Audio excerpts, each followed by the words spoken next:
चौधरी साहब अस्सलाम वालेकुम।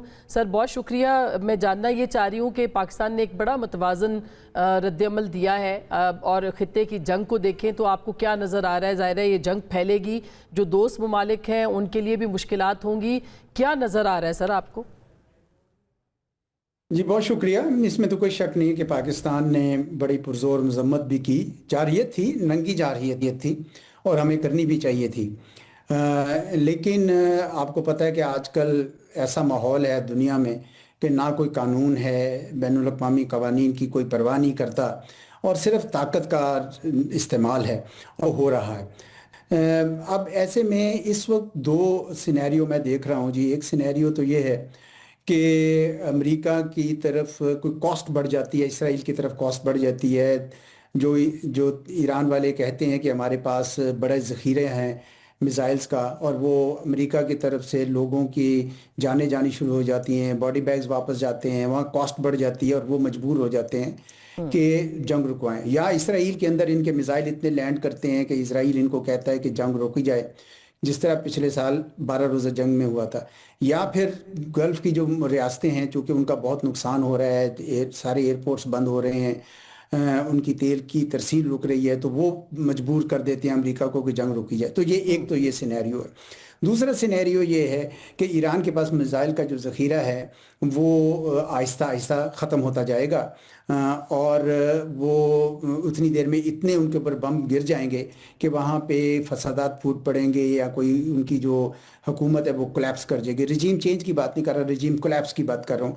रजीम चेंज तो दूसरे मरहले में आएगा कि किस किस्म की हुकूमत वहाँ पे उन्होंने करनी है, लेकिन उनका मकसद ये भी है कि यहाँ पे इतनी अफरा तफरी डालो कि ये कोई मज़ाहमत करने के काबिल ना रहें इसराइल को। ये उनका बुनियादी मेरे ख्याल में हदफ था जो तकरीबन हासिल कर रहे हैं। तो ये दो सिनेरियोज़ हैं। अब इसके ऊपर जो तुरब का पत्ता है वो तो यही है कि ईरान के पास क्या इतने मिसाइल हैं जिसका वो दावा कर रहे हैं, और क्या वो उस किस्म का नुकसान उनको पहुंचा सकते हैं या नहीं पहुंचा सकते हैं। मेरा ख्याल है कि ईरान की जो हिकमत अमली रही है उसके अंदर दो उनके पास अप्रोचेस थी। एक तो ये कि सिर्फ इसराइल पे हमला करते और इतना करते कि इसराइल मजबूर हो जाता, और दूसरी ये थी कि भाई अरब मुल्कों के ऊपर भी करें जो उन्होंने कर दिया, गल्फ़ की रियासतों के ऊपर, ये थिंकिंग कि उनके ऊपर भी जब इकोनॉमिक कॉस्ट पड़ेगी तो वो भी शक उठेंगे। पर मेरा अपना ज़ाती ख्याल है कि उन्होंने ये गलती की है। मेरा ख्याल है हिकमत मिली अगर सिर्फ इसराइल पे रखते तो शायद उनके लिए बेहतर होता। तो बाहर दोनों सूरतों में इस वक्त बड़ी यानी समझ लें कि अगले 3-4 हफ्ते जो हैं बड़े क्रिटिकल हैं। देखते हैं कि ईरान जो है वो अपनी ये कुव्वत इस्तेमाल करके अमेरिका के लिए कॉस्ट बढ़ा सकता है कि नहीं बढ़ा सकता। अगर नहीं बढ़ा सकता तो मेरे ख्याल में दूसरा सिनेरियो जो है ना वो तो आ सर जाएगा, जिसका मतलब है कि वहाँ काफ़ी अफरा तफरी आएगी जी। सही सर, अगर आप जो आप कह रहे हैं कि उससे तो ज़ाहिर है दो सूरतों के अंदर जो इंटरनल उनकी यूनिटी है उसको तो हिट पड़ेगी ईरान को, लेकिन आपके ख्याल में जो मुज़ाकरात की दावत अमेरिका ने दी और इन्होंने अभी ठुकरा दी है, अली लारेजानी साहब का जो स्टेटमेंट आया है, तो क्या ईरान वाकई ये समझता है कि अब मुज़ाकरात मज़ीद नहीं हो सकते, और ख़ास करके जो कैपेबिलिटी को उनकी टारगेट किया जा रहा है, मिज़ाइल कैपेबिलिटी को, तो आप ये इस सिनेरियो के अंदर आप देख सकते हैं कि कब तक वो रजामंद हो सकते हैं कि ठीक है अब हम बातचीत करने के लिए तैयार होंगे? क्या मुज़ाकरात के कोई इम्कानात हैं? नहीं, कोई इम्कान इस वक्त नहीं है, क्योंकि देखें मुज़ाकरात में शराइत क्या हैं। जो पहले उन्होंने माना था कि zero enrichment zero stock piling, वो तो मान गए थे ना ईरानी। लेकिन जब अमेरिका ये कह रहा था कि आप अपने मिसाइल के ऊपर, मिसाइल प्रोग्राम के ऊपर कदगन लगाएं, तो वो तो इस तरह है जैसे अपने हाथ और पांव तोड़ कर रख दें, तो वो ईरानी नहीं मान सकते थे। तो ईरानियों को समझ आती है इस बात की कि इस वक्त डोनाल्ड ट्रंप पे दाखिली प्रेशर है, और ये प्रेशर ये है कि कांग्रेस से पूछा नहीं है, और वहाँ पे वो ये तासुर देना चाहते हैं कि ईरान हट धर्म था तो उन्होंने ये इस तरह की ऑफर की है, वरना उसमें कोई संजीदगी नहीं है। अगर संजीदगी होती तो ओमान के वज़ीर ख़ारजा ने बड़ा वाज़े कर दिया था कि जी मुआहिदा तो हो गया जहाँ तक न्यूक्लियर उसका है ताल्लुक है, इसलिए ईरान अब किस बात पे वो करे। और कुछ ये एतमाद भी नज़र आता है ईरान का। इससे लगता ये है कि ईरान के पास शायद अभी कोई इतना अस्करी साजो सामान है जिसकी वजह से वो उनको इतना नुकसान पहुंचा सकता है। तो मैंने जिस तरह कहा कि ईरान के अंदर उस तरह गवर्नमेंट को कोई नहीं है जी ख़तरा, क्योंकि फ़िलहाल आपको पता है कि ठीक है उनकी एक क़यादत चली गई, लेकिन उसकी जगह दूसरे लोग आ गए, तो वो तो चलता रहेगा सिलसिला, और बड़ा इंस्टीट्यूशनलाइज्ड है, और अपोजिशन कोई ऐसी है नहीं। शाह ईरान के जो फर्जंद हैं वो आपको पता है कि उनका कोई नेटवर्क नहीं है वहाँ पे, तो इस वजह से ईरानी हुकूमत को कोई ख़तरा ऐसा सच नहीं है। وہ صرف یہ ہے کہ یہ بمباری کتنی دیر تک سہ سکتے ہیں، ان کو کتنا نقصان پہنچا سکتے ہیں، اس لیے یہ بہت ان نون ہو گیا ہے اس وقت. مجھے کوئی مذاکرات کا مجھے امکان اس وقت کم از کم نظر نہیں آ رہا. جی. اور یہ بھی ہم جاننا چاہیں گے کہ پاکستان کہہ رہا ہے میڈییشن کا، کیونکہ ظاہر ہے کہ جو حملے ہوئے ہیں سعودی عرب کے اوپر بھی، قطر کے اوپر بھی اور دیگر ممالک پہ، پاکستان نے اس کی مذمت بھی کی ہے، تو کیا کوئی میڈییشن پاکستان ایران اور ان ممالک کے بیچ کروا سکتا ہے؟ اور یہ بھی فرما دیں کہ سعودی عرب مسلسل یہ بات کر رہا ہے کہ ان کو نہیں بتایا گیا تھا، جو کہ واشنگٹن پوسٹ کی سٹوری تھی.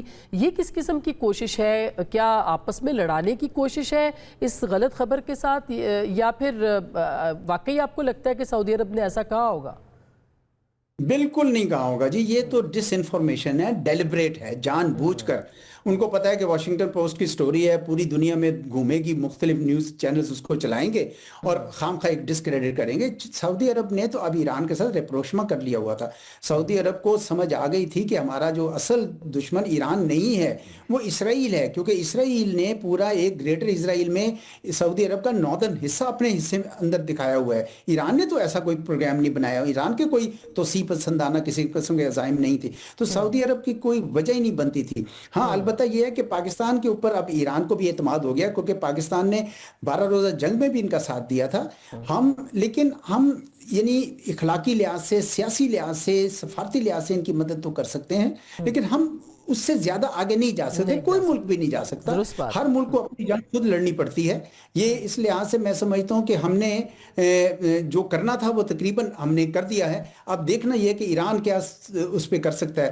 میں تو پھر یہ کہوں گا کہ آسما کہ یہ جو ایران نے سعودی عرب کے ساتھ جو گلف ریاستوں کے ساتھ جو اٹیک کیا ہے، اس پہ ذرا تھوڑی سی میرے خیال ہے وہ شاید حکمت عملی اتنی بہتر نہیں تھی. شاید وہ ان کا کامیاب ہو جائے کہ جی اب ان کے اوپر اتنا لوڈ آ جائے گا کہ یہ ان کو امریکہ کو مجبور کریں، پر میرا خیال ہے ہر کوئی اتنی پین، اتنا جو ہے وہ لوڈ سہ سکتا ہے. اور ایران کے اوپر اب جو ہے نا اس نے دشمنوں میں زیادہ اضافہ کر لیا اپنا. جی بہت شکریہ سر، تھینک یو سو مچ اعزاز چوہدری صاحب. سید محمد علی صاحب، کوئکلی آپ سے جان لوں بریک سے پہلے کہ یہ جو اب ظاہر ہے کہ جو صورتحال بنی ہے، اس میں پاکستان کا اپنا ایک کردار ہے، باقی ملکوں کا اپنا ہے، لیکن ایران کہہ رہے سسٹین کر پائے گا. یہ ڈیپینڈ کرتا ہے کہ ان کے پاس کتنے ہتھیار ہیں کہ وہ کتنی لمبی یہ لڑائی لڑ سکتا ہے. دیکھیں ایران کی جو حکمت عملی ہے اس کی وجوہات میں کوئکلی بتا دیتا ہوں. اس کی وجہ یہ ہے کہ دیکھیں جب سے اسلامی انقلاب آیا تھا تو 47 ایئرز میں ان کے اوپر ایک طرح سے اکنامک کے ساتھ ساتھ ویسٹرن ورلڈ کا ایک ٹیکنالوجیکل امبارگو بھی تھا. تو اس لیے انہوں نے کوئی بہت جدید ترین اپنی ایئر فورس وغیرہ ڈیولپ نہیں کی ہے. تو ان کے لیے جو ایک ان کی ایمیٹریکل اسٹریٹجی ہے، غیر روایتی اسٹریٹجی ہے، جو کہ ایئر پاور میں بہت ہزاروں ڈرونز، بیلسٹک اور کروز میزائلز اور جو متحرک تنظیمیں ہیں ان کے اوپر مبنی ہے. تو میں یہ سمجھتا ہوں کہ ابھی بھی جو ہے جس طرح اعزاز صاحب نے کہا، جو انٹرنیشنل اسیسمنٹ ہے ان کے پاس تقریباً 3 سے 4 ہزار بیلسٹک میزائلز موجود ہیں. تو اگر آپ 200 میزائل روزانہ بھی استعمال کر رہے ہیں 8 ملکوں کے خلاف، تو آپ 15 دن تک یہ چلا سکتے ہیں. اس کے بعد کیا ہوگا؟ تو یہ اصل بات ہے. اور دیکھیں میزائل کو ایک دن میں نہیں بنتا، میرا یہ سبجیکٹ رہا ہے، آپ کو بنانے میں بہت ٹائم لگتا ہے. لیکن ڈرونز بھی جو ہیں وہ سوام ڈرونز اتنے بڑے پیمانے پہ ابھی تک ہم نے دیکھے نہیں ہیں. میں سمجھتا ہوں کہ دیکھیں ان کے پاس بہت بڑا ڈرونز کا ذخیرہ ہے. اس کا ثبوت یہ ہے کہ یوکرین وار کے حوالے سے بھی یہ روس کو بڑی تعداد میں ایکسپورٹ کر رہے تھے شاہد 136 ڈرونز. ایون روس امپورٹ کر رہا تھا. تو آئی ایم شیور کہ تہران اگر ان کو ایکسپورٹ کر رہا تھا تو وہ اپنی داخلی ضروریات پوری کرنے کے بعد ہی کر رہا ہوگا. تو میں سمجھتا ہوں کہ ابھی بھی ایران نے ابھی انیشل سٹیجز میں یہ وار ہے. ابھی یہ ہم نے کوئی فل سکیل اسکیلیشن دیکھی نہیں ہے. ابھی تو سٹارٹ ہے. اب ظاہر ہے کہ کچھ دن اور لگیں گے. میں بریک لے لوں، بریک کے بعد چشتی صاحب میں آپ کے پاس سر آتی ہوں کہ ڈرون کتنے ہیں، ٹیکنالوجی یہ کتنا ان کے لیے سود مند ہو سکتی ہے ایران کے لیے. جو آپ کہہ رہے تھے انہوں نے پہلے بھی سرپرائز دیا ہے. کہا جا رہا ہے کہ یہ وہ ٹیکنالوجی ہے جو کہ رشیا کو وہ دے بھی رہے ہیں اور ان سے لے بھی رہے ہیں. تو اور رشیا اور چائنا کا اس کے اندر جو کردار آپ نے پہلے بتایا، مزید کیا ہو سکتا ہے، بریک کے بعد بات کریں.